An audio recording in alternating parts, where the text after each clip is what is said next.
Well, thanks you guys. First thing you may have noticed, maybe you heard that I studied political science. Does that resonate with anyone? I studied political science. So I'm excited to be here because I didn't really care for school that much. And I know I'm probably not supposed to say that in a school environment, but I struggled with what to do with my career path. I knew in high school that I wanted to be an attorney. And I think I wanted to be an attorney because every time I told someone I wanted to be an attorney, they lit up and they said, "Oh, wow, that's amazing. You're going to be this powerful guy. You're going to bill a bunch of people. You're going to be rich. It'll be awesome." And then I would watch TV and see the attorneys and I would say, "This is great. I'm going to be an attorney." So I got excited about that. Attended BYU to do political science. And then while I was at BYU, met my sweet wife here, Jenny.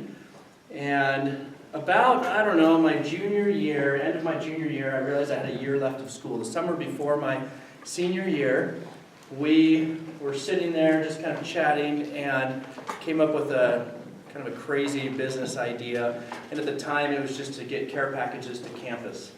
I thought, this is a pain. I never get care packages from my family. And I didn't realize it was because they didn't really care for me that much. I thought it was that they didn't have the access. So I thought, well, let's put a little website together and do some care packages. Well, we went in this initial venture and we decided, okay, this will be easy. I went to Sam's Club. We bought about $300-400 worth of supplies, candy bars, put a website together and started selling as Kazai Care packages.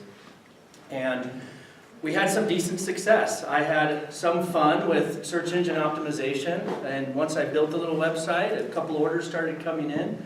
And then something happened. This was in August, and school was starting back up in about 3 weeks. So I had 3 weeks of where I was getting the business off the ground, and then I was back in school. And once I was back in school, I was torn. I sat there in my classes, I would spin my pencil, and I would think about this business all day long. And I knew it was distracting me from my goal to be an attorney. So I talked to some people, talked to some friends. I said, hey, I got this little business. I now have about $3,000 worth of candy bars in our little apartment. And we're just making packages every day, and we're giving them to BYU and giving them to the Missionary Training Center up there. And we're getting ready to expand to other campuses.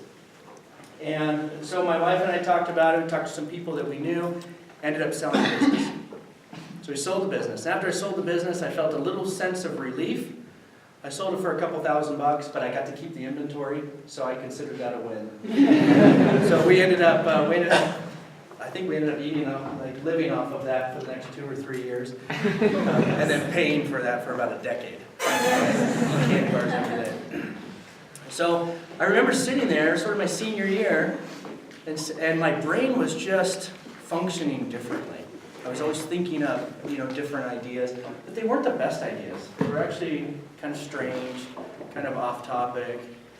So I didn't really consider myself an entrepreneur at the time. I didn't consider myself an opportunist. I considered myself just a distracted student. So I'm sitting there writing these 40-page, 50-page papers on whether or not Taiwan should be recognized as a nation-state independent of the Republic of China. And in the back of my mind, I'm thinking man, I just want to make a lot of money. I just want to do business. And I'd come home at night, and my wheels just kept turning. So I didn't know this at the time, what I was feeling. I didn't realize that I had that bug inside of me until I graduated, got accepted to law school at the University of Pacific. I was heading back home to Northern California, the Sacramento area, and I thought, oh, this will be great. Head back to law school. Well, about 3 weeks before law school, I had gotten involved in helping people do some search engine optimization part-time. I was just playing around with websites, and I ended up connecting with a guy that had a little engraving shop.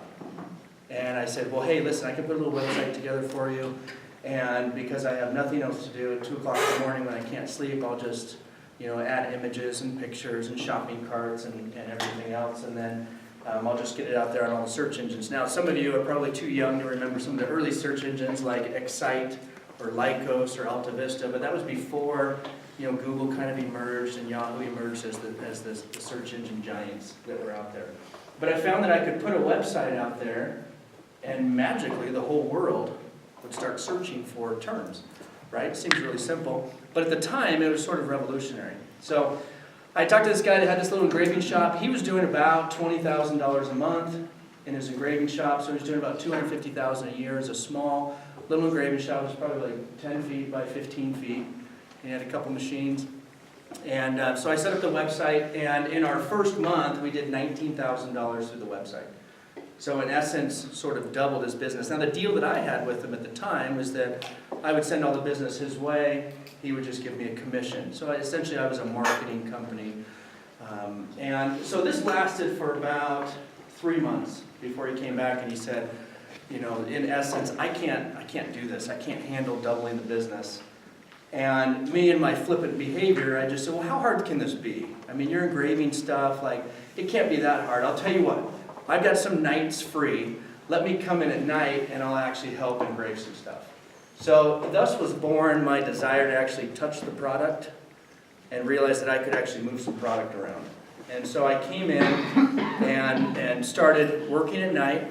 Once I started working at night, I realized there's a lot more efficient ways to be doing this. And something in my brain just kind of thought about a salad bar. You know, when you pick up the plate at the beginning and you just kind of go through the salad bar line. And I thought, you know, name tags aren't that different. Engraving's not that different. Started reading a lot of Henry Ford stuff. Started reading about optimization. Started reading about lean manufacturing.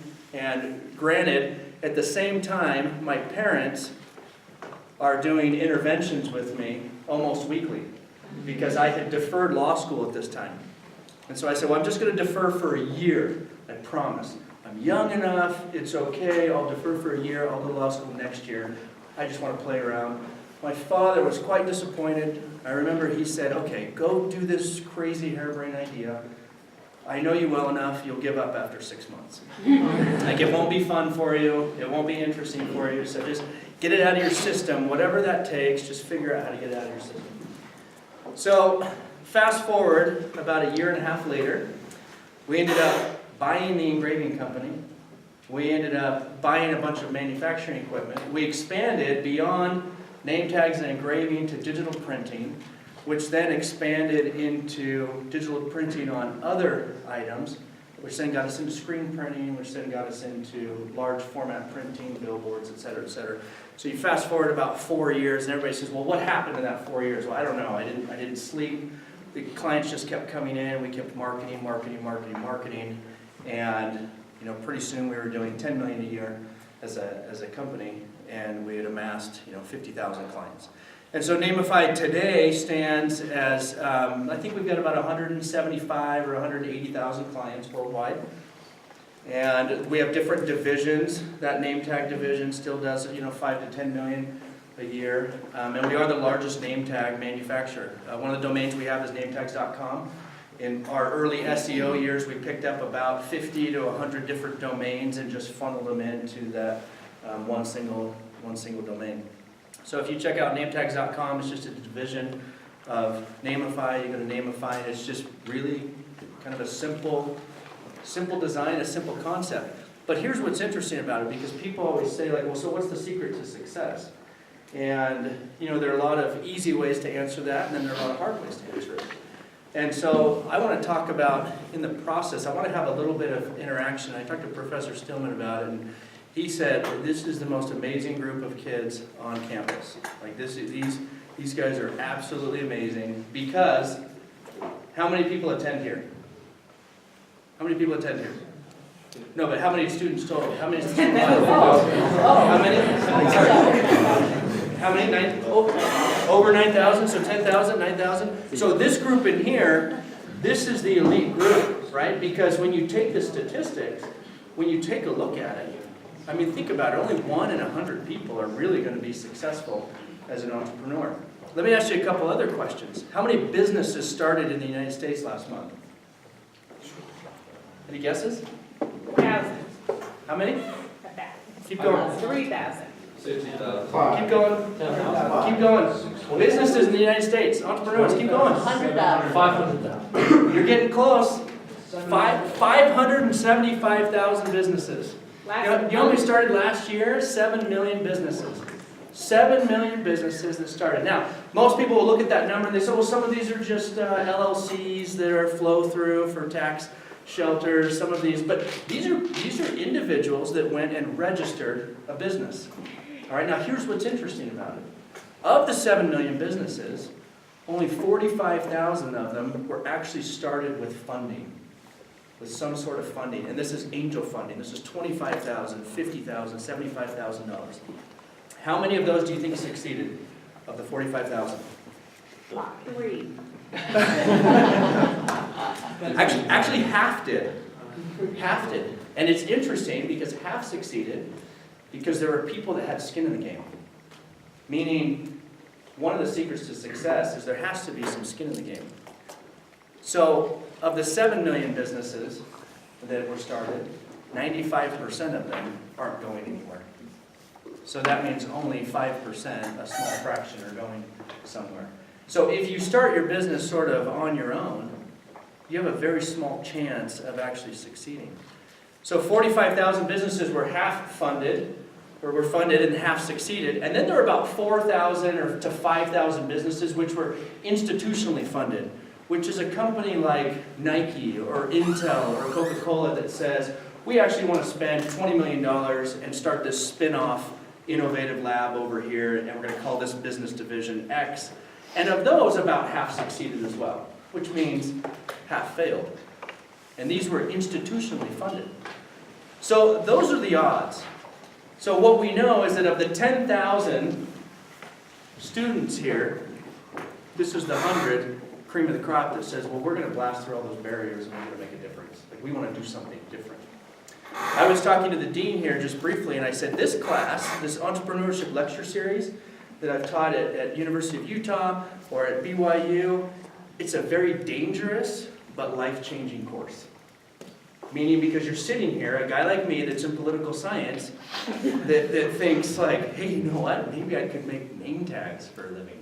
You know what I mean? There's nothing sexy about that. There still isn't that much that's sexy in my space. Like the space that we're in. Because when you break it down, we're just making stuff, right? We're making trinkets. However, that's the difference of our success. We're not just making trinkets, and I'll tell you what we're doing. This is what we're tapping into. We're tapping into one of the 4 sort of basic fundamental needs of a human, and that is the need to belong and also the need for variety. We hit 2 of those. If you can hit 2 or 3 of those in a business, if you can satisfy the needs, then you're on your way to a successful business model. And it really doesn't matter what you make, because you're actually touching human lives. So let me give you an example of that. Okay, first, we have the need to belong. Okay? I look around the room. What are you guys wearing today?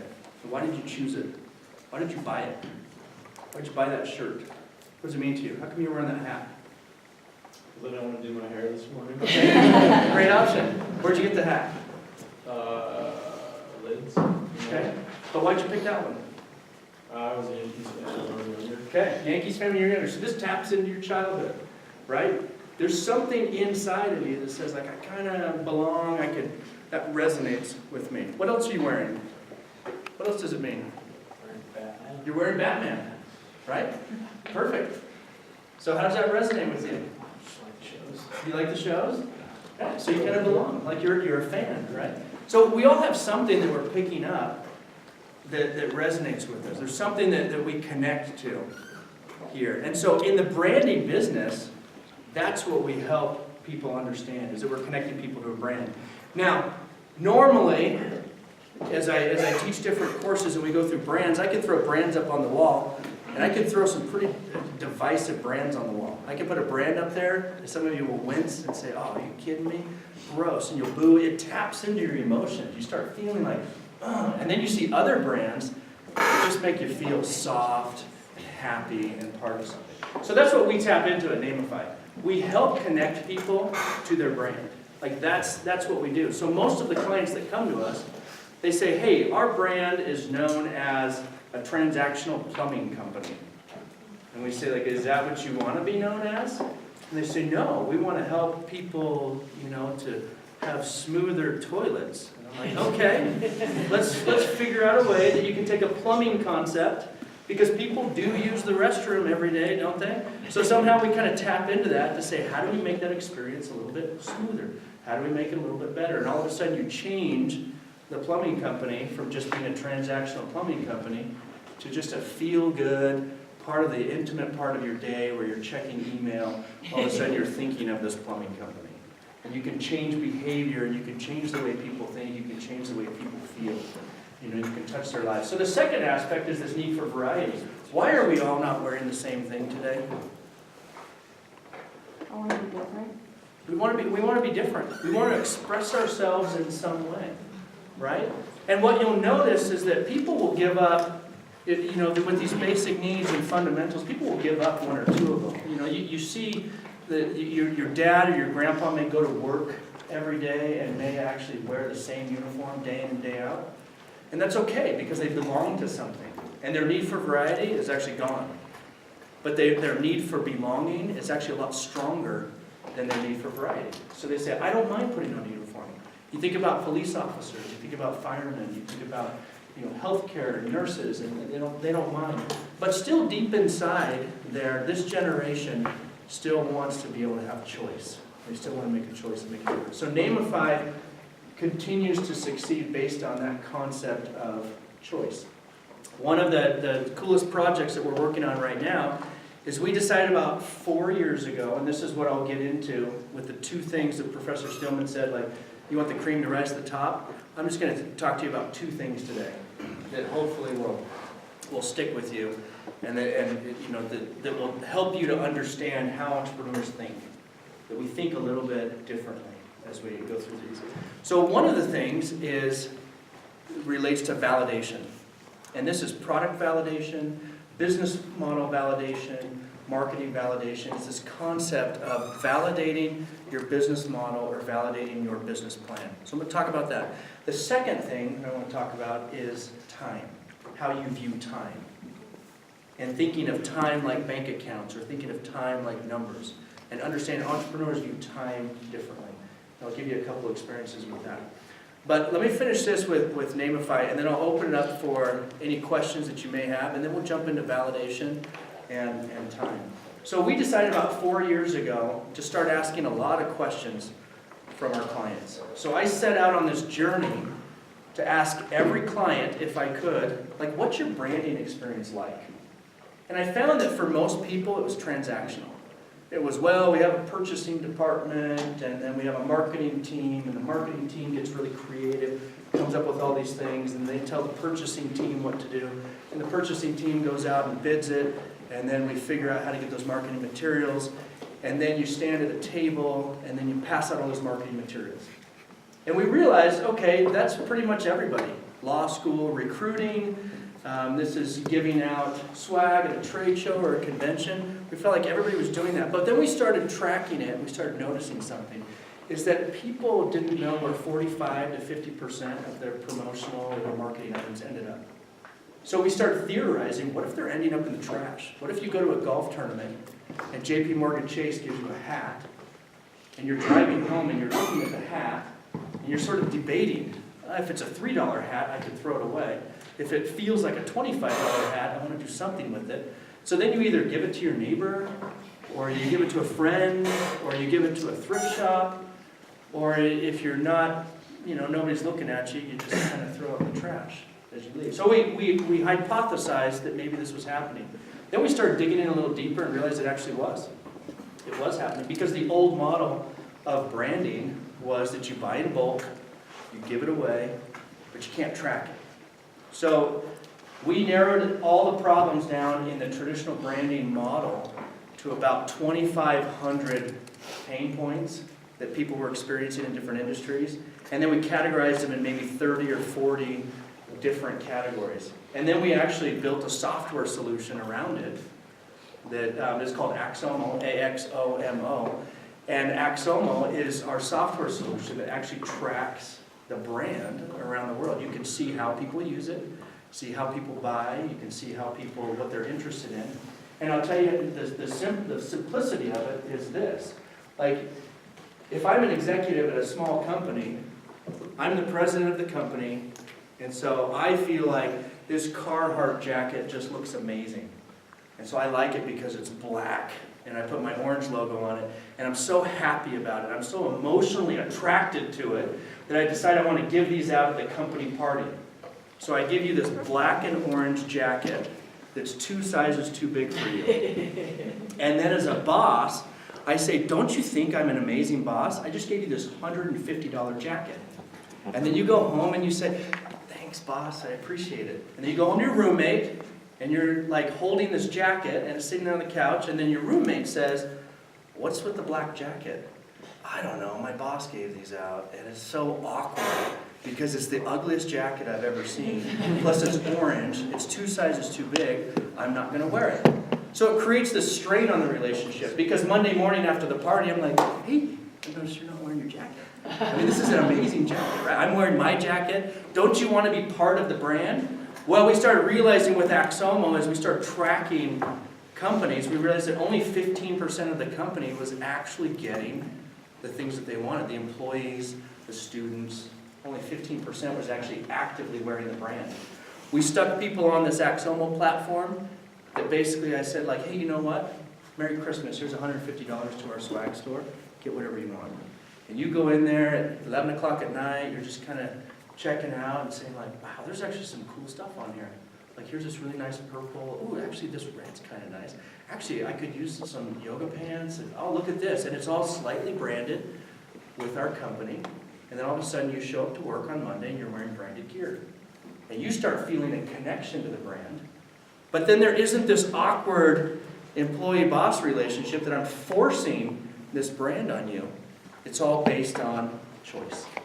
So that's one of our fundamentals, is to help people to choose variety, to have variety and to have choice in branding. So any questions about Nameify or Axomo or what we're doing there? Go ahead. I'm just kind of curious, what are you doing about those 4 essential things for people? You know, you see them, you kind of hear these are there's sort of a hierarchy. I read about them, you know, it's the need for love, it's the need to belong, it's that need for variety, it's that need for choice. I mean, these are just kind of basic fundamentals. So you see them kind of spun out in different ways, but I've sort of narrowed them down to those needs. And if you have those needs, then you're kind of happy in life. You know, people say if you have 2 or 3 of these needs met, you're fine. If you only have 1 need met, you're absolutely miserable because the other 3 just aren't being met. So you kind of have to pause and make some choices. And so I think as you look at all the great companies that are out there, they tap into that desire, right? Like take some corn syrup and dye it brown and put a bunch of chemicals in it, add some seltzer water, and what do you have? You have happiness. You open happiness, right? Open up a Coke, what is it? It's happiness. You belong. Oh, you're so happy, right? That's what they're selling. They're selling happiness. You feel that, right? So there's that. Every good brand that's out there taps into those at some point. They touch people. Anything else? Okay, let's talk about, go ahead. Axomo or? Axomo, A-X-O-M-O. Yeah, it's actually a lot of fun. I'm kind of jazzed up about it. I don't get that excited about things. I mean, I get somewhat excited, but this one I'm excited about because the early data that we're seeing, we've got about 2,000 companies on it right now. And we've got about 30 to 40,000 users on it, and we're just watching behavior. And it's just so intriguing to me to watch behavior. It's so different than the way that companies and universities think and the way they work right now. It's so different to watch. We think that you're going to like a black jacket, and you don't. We think that your department is going to want to dress differently every day, and then surprise, you want to know what everybody else is buying. You want to know what everybody else is doing in the department. You want to read everybody else's reviews. And the key element there is you just want to have choice. So it's actually it's a whole branded platform just based on choice, and it's sort of resolving a lot of internal branding issues. Anything else? Okay, let me talk about validation. I need some volunteers for this. What do you know about customer validation? Come on up. Come on up. I'll have you stand over here by Jenny, and then I'll bring you up. Probably need like 4 or 5 volunteers. We'll see how it goes.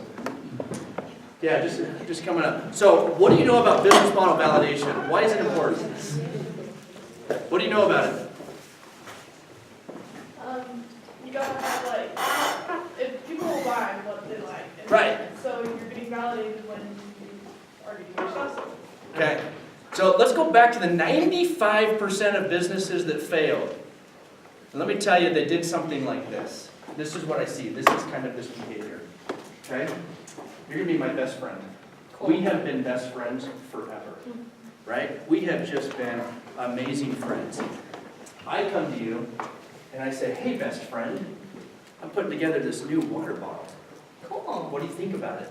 I mean, definitely looks like you. Yeah. It's a very Pretty you cool. bottle. It's awesome. No, it's really cool. I mean, you buy one from me, right? Because we're friends. Yeah, I mean, Yeah. why not? No, that's great. Awesome. Boom! Now I'm going to launch my company because I have just validated my business model. Okay, next, Dad, come on over. So, come on over. This is great. Dad, check this out. I was at SUU at this entrepreneurship series, and I just had this idea. Why are we not taking water from Zion and I'm just packing it up in my backpack every day and I'm remarketing it and adding other water from Cedar City? And what do you think?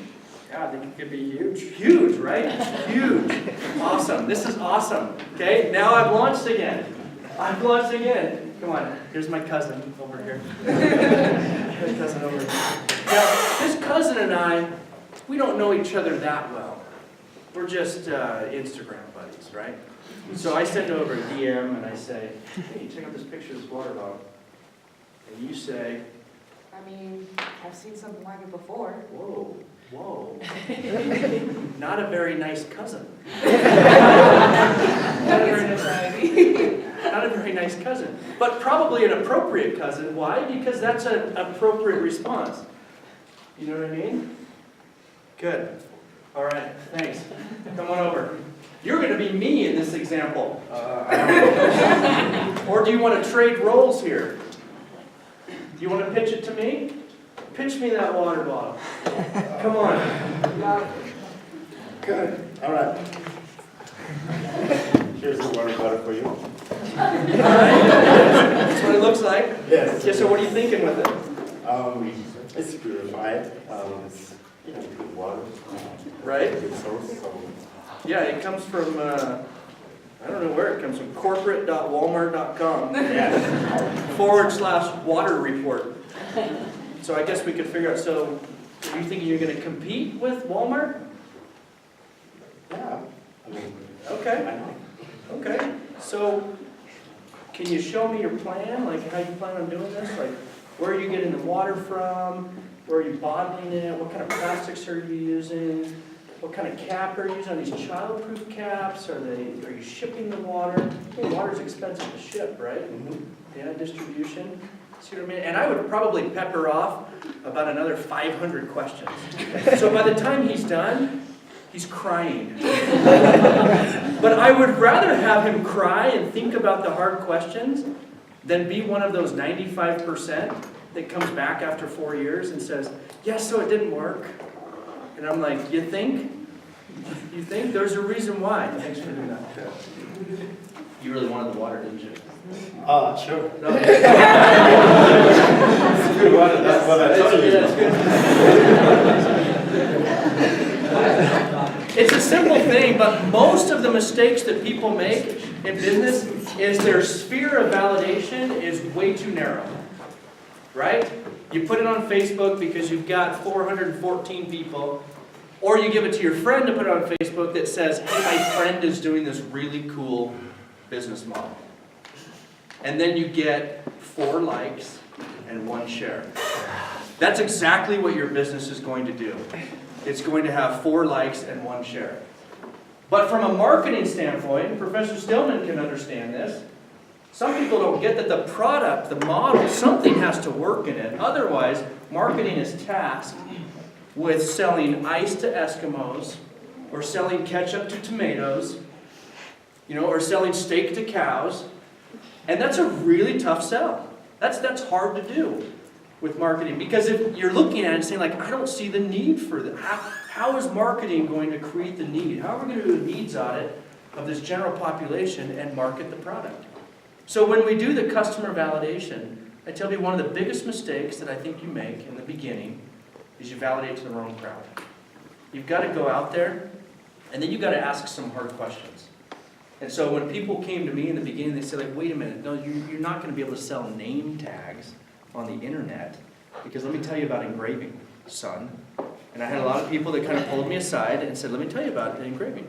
Said people want to touch it, they want to hold it, they want to feel it. I'm like, yeah, you're right. Like, I got to figure that out. But instead of walking away from it, so I would start saying, like, so what does that look like to be able to feel that? And I noticed that if I had 3D imaging, if I had some really cool images in the beginning, if I could show it, I could actually teach a population that you could buy something. If my proofing system was better, where I would send over like a CAD file with all the details and it's in full color, all of a sudden people would be like, oh, this makes sense, and it's costing 20% less than getting it locally. Yeah, I'll just get it from this Nameify company. You know, it's great. And then these corporations started reaching out and saying like, hey, you know, we're Staples. We need, you know, 450,000 name tags. Or we're Subway, and we have 35,000 locations. Can you do these kinds of name tags? Well, that was a game changer for me. Because then we started saying like, yeah, we can do that.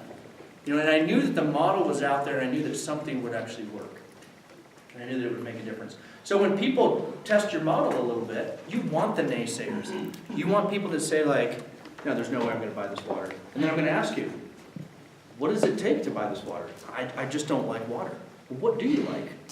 Well, not water. Give me something that you like. Well, I like orange juice. Oh, so you like water that's flavored. You know, and now we're getting somewhere. Okay, I get it.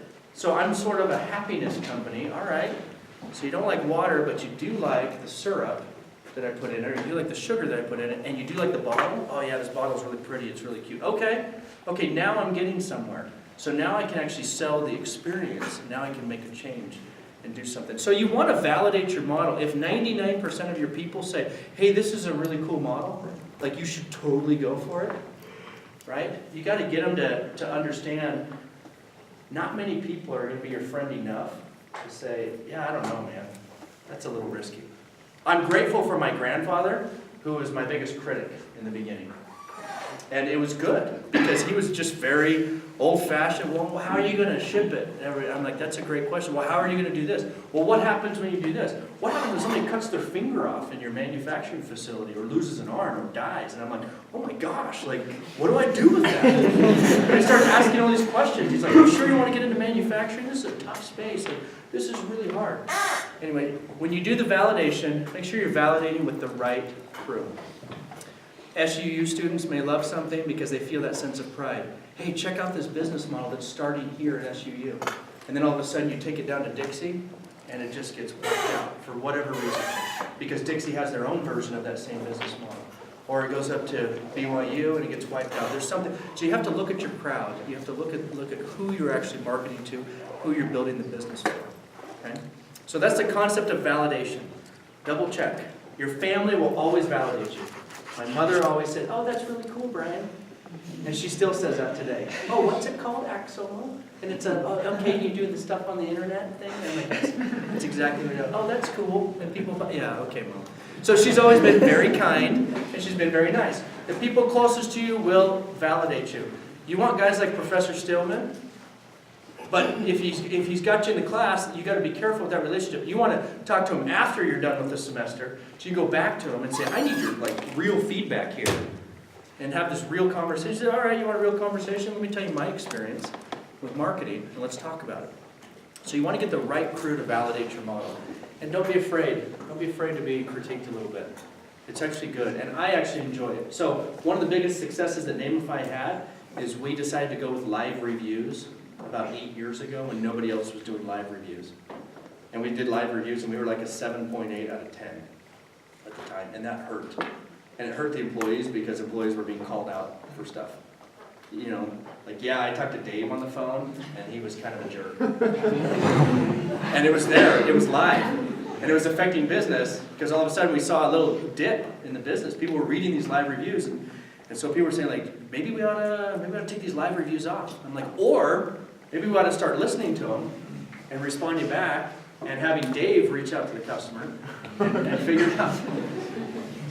Bingo. So, we worked really hard, and through the course of 6 months, we actually doubled the business, because people are like, hey, these guys are totally transparent, and we had to bump up, 9.5, 9.6, and every once in a while you look on there, and it dips down to like a 9.3 or 2, but we talk about it. Okay, so let me give you my other concept of time in the last 3 or 4 minutes that we have. A couple years into doing some real estate investment, the business had done well, and so we were starting to buy investment properties and buy homes. And I had a buddy of mine that said, "Hey, I'm moving overseas," and I made a joke to him, and I said, "Well, hey, if you can't sell your house," I said, "sell it to me, and I'll turn it into a rental." Anyway, I was out in Florida visiting my wife's family. We were on vacation out there, and he was about a week and a half from heading out to Europe, and he called me up and he said, "Hey, you remember how you said you'd buy my house if I didn't sell it?" And I said, "Yes, maybe." So he said, "Well, I got to get rid of it, and I got to figure out something." So I said, "Well, I can't close a loan in 30 days, or, I need at least 30 days or 45 days. I said, "This isn't possible. I can't close a loan." And he said, "Well, I've got a container that's shipping over to Europe, and they're needing like 8,000 euro to get it out and get it to my destination. And so I need that money in the next like 10 days. And it's all tied up in my house." So it was interesting, because most people say, like, I would tell your friend to take a walk or go jump in a lake. But in this case, I kind of took it as a challenge. And I started calling people and I said, "Hey, can we close a loan in like 3 days?" And they said, "No." I said, "Why not?" I started asking questions. They said, "Well, you got to do an appraisal." I said, "How long does an appraisal take?" "Well, you put the request in and it takes this." And I said, "Well, can I just call the person direct and say, hey, can you bump me up and just do it tomorrow?" He said, "Yeah, but then they have to do the work on it." And I said, "Yeah, but doesn't it just take them a couple hours, and can't they just move my stuff up?" So I started asking a ton of questions over and over again. And pretty soon I learned that I would talk to this person, the appraiser, and then they would say, like, "Well, then I submit it over to the bank." And then I would say to the bank, like, "Okay, what do you do with it?" "Well, then I have to send it over to, this guy here, and then this guy takes a look at it, he has to stamp it." And it said, and usually it takes 3 days to get from place to place. But I started calling and saying, like, "Well, would you let them know it's coming, and then I'm going to call them in like 15 minutes?" And they would say, "Yeah, okay." And then I'd call and I'd say, "Hey, Susie just sent this over and said that you were going to start working." And I'd say, "Yeah, let me go through my file. Yeah, I've got it here." I said, "Can you work on that right now? Like, is there any way we could get that done in the next couple hours?" And, normally it takes 4 days. I'm like, "Right. But it actually takes 20 minutes of work, doesn't it?" So I moved it through the whole process. We got back, I think we had documents sent to Florida, overnighted to Florida. By the time we got back, funds were dispersed. I had a new rental home that I just picked up. But I learned something about time. And it really changed the way that I thought. And I suddenly realized that most people, the entrepreneurs, the people that have the business idea, but then a month goes by, and they still have the business idea, and then a year goes by, and they still have the business idea. Those are the people that go home at the end of the day. It's 6 o'clock, you throw the car keys down, and you're like, "Oh, man, what a rough day. I'm just going to relax, take it easy, and kind of calm down for the night." Instead of, I got to move things to the next level. They're the people that say, "I've got a business idea. I want to validate it." And so they go to somebody and say, "Would you validate my business idea?" And that person says, "Yeah. Call me in like 2 weeks, we'll get together." And then they say, "Phew, good, now I can relax for 2 weeks. I don't have anything else that I need to do." But entrepreneurs change their thinking. They're like, "Okay, if that guy can't validate, then I need this gal over here to validate for me. Or I need to figure out something." Because that level of intensity will actually get you the next client. Okay? If you're running a business, you don't have any clients, what do? "Well, on March 20th, I might get a client in here, so I can just kind of take it easy and wait for March 20th. No, you don't do that. You have to have the intensity to say, like, there's always something that we can be doing. So most people think in this 9 to 5 world. They think in a 24-hour world, and they don't understand that you can actually get a lot done. So how long does it take to close a loan? You know, it only takes about 9 hours. I didn't realize that. And so all my subsequent loans and projects and things that I worked on, what do you think I tried to do? Beat the old record. Just for kicks. Just for fun. And then I realized, wait a minute, there's a software app that could, there's a business idea here. We could speed this whole thing up. So now some of my investments are in companies that actually do this, that speed up the process. So that it doesn't have to be painful to buy a home. So it doesn't have to be a long-winded process. So validation, Time, 2 things that you can pick up. You speed up your time by asking better questions, by sort of manhandling people a little bit, by asking them what to do. Makes a huge difference. Validating with the right people, get your business off the ground. Okay, I've got time for 2 questions, and then we'll finish up. Go ahead. So, how did you learn about marketing if you were doing political science stuff? Good question, right? I asked a lot of questions. To who? To anybody that was in marketing. I picked up the phone and I would call marketing professors, and I would just reach out to fellow people. I'm like, hey, like, how are you doing this? One of my buddies at the time, he was doing a wholesale chess business, and he and I would sort of talk and compare notes, like, how are you doing AdWords on Google right now, or how are you writing your ads to attract people? What words are you using? I would just look at the market and see what was out there. I asked a ton of questions. I did a lot of research. So I never sat in a class, oddly enough, but I learned from all the people that did sit in the classes. And then I would, we have this concept of nail it and scale it as entrepreneurs. Like, you figure out a process and then you just scale it and make it big. Anytime I nailed something down, I'm like, this will work. I put all my money in that, and then we would watch it grow. But you always started small. So I would always start with little pilot programs, and if it worked, then you just go from there. But you ask guys like me, you ask guys like Professor Stillman, you reach out to the community, and you'd be surprised that people will talk to you. I would go to trade shows, conventions, I would go to different industry events. I would talk to people there. If you have a successful trophy business, it's based on engraving. How did you get from $600,000 a year to $1 million? They're like, oh, I do a lot of local this and local that. I'm like, oh, okay, I get it. So it's a good question, but you just keep learning. Last question? So with like, how you said you were doing like e-commerce, was that, I've never, like when you got in the business and you were doing all these things, when did you decide, okay, I should probably go get a like e-commerce? Oh, I should probably get a degree? Yeah, or Yeah. was it more just kind of Yeah, it like? was like 2 years in, and somebody asked me about a P&L and an ROI. And I had no idea what they said. I was on a conversation, it's like, well, if you look at your P&L, you know this, and we're tracking the ROI. And I thought it was I actually thought of the letter L, peeing. It didn't make sense to me. I said, did he say P&L? What did he say? And I didn't understand that it was a profit and loss statement. I didn't get it. I didn't know what that was. So I went home to my wife and I said, I got to figure out something. Like, I am so clueless in this business world. But I had enough tenacity to just keep asking questions, keep going, pivoting, disrupting this, asking some of the, I don't know, maybe being an outsider in the industry, I was able to come in and just not do things the same way that everybody else did it.